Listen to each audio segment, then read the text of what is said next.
A couple of things. One, the question I asked Mr. Scalise is the question that you can't ignore if the premise of your amendment here is that because one has constituents for whom something is morally objectionable, then you can use the power of the state to prohibit people in an organization from doing something that's legal.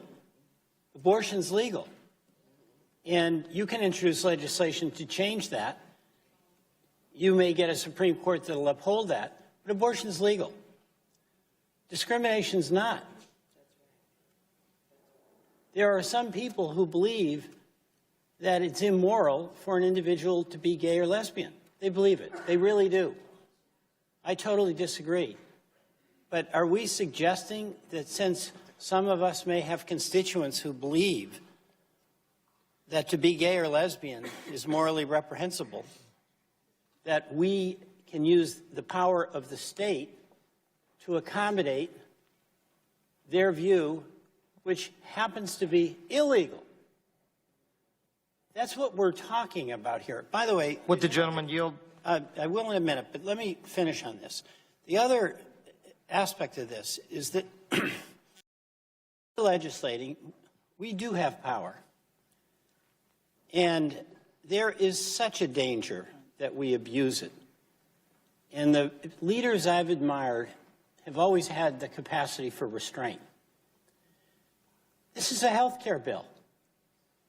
And what this amendment would do is destroy an organization who the vast majority of their work is to provide basic health care services to women, particularly low-income women.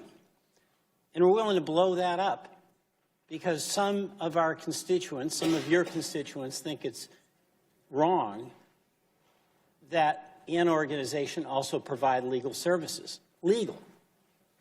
And it really reminds me of Vietnam, that famous quote by the officer who said, "We've got to destroy the village in order to save it."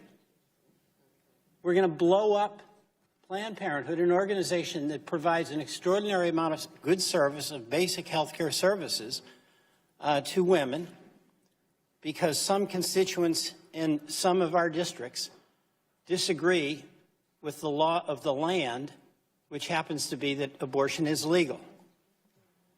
So this is overreach, and it's overreach in a health care bill. So I object to this, and I'm kind of astonished by it, that we don't have the capacity to have this important debate on a legitimate issue on its own merits, rather than to wedge it into a health care bill where, if the proponents of this provision are successful, they will undercut and destroy an organization that has been successfully providing good health care services to women.